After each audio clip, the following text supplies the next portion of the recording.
Facebook is jumping into the online matchmaking game.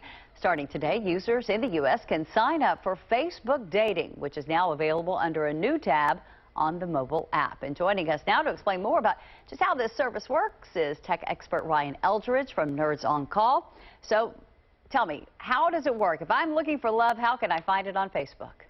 Well, it's really interesting. It works very similar to a lot of the other dating apps out there like Tinder and Bumble and things like that. So Facebook allows you to match things like geographically, or if you're in a certain group or you're at an event, you'll see people come up and they'll be part of your algorithm. But Facebook has a deep trove of information that they can use to match you differently. So let's say, for an example, on your Tinder profile, you say you love hiking, but you don't really like hiking. You just say that because you want to look like you're somebody who likes hiking. Well, Facebook knows if you like hiking because they're going to see pictures of you in front of mountains. They're going to see that you've liked trails, that you've checked in at hiking places. I mean, it's going to be pretty obvious. So you're going to probably get a little better match in terms of the algorithm helping you out.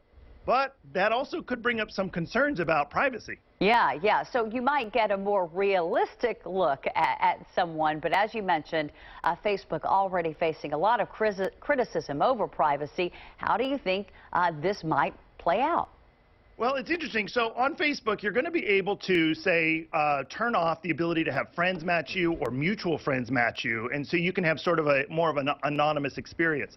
And you can even block certain people from seeing your profile. So if you're currently dating someone and you don't want them to know that you're on there looking for someone, you can kind of block their profile so they'll never see that you're on there.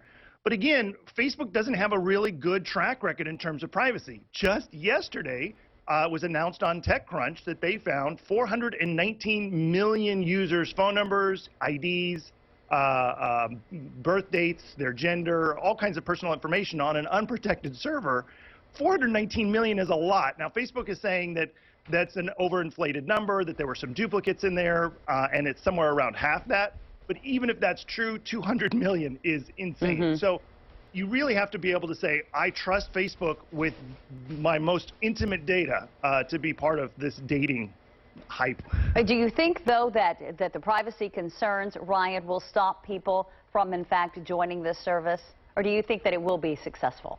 I think if you're already using Tinder, you're already using Bumble, you're already using another dating app that's already integrating with Instagram, this is probably just a natural next step for you. One of the best parts that Facebook has is it's totally free. You're not going to have to worry about the service constantly charging you for different little things or upgrading your profile or all that's gone. There's a vested interest in all of the other dating apps and trying to keep you single. They want you to keep paying their fees. Well, Facebook doesn't care. They just want you to stay on their platform. So the user experience could be a lot better. Plus, like I said, data is amazing on Facebook. They will know so much more about you, the real you, than any other dating app. And so you may be able to find deeper, richer relationships that way because you're not presenting the best you, you're presenting who you really are. Yeah, because the real Facebook you. knows the truth. So it might be a little more successful. All right, Ryan Eldridge of Nerds on Call, thanks so much.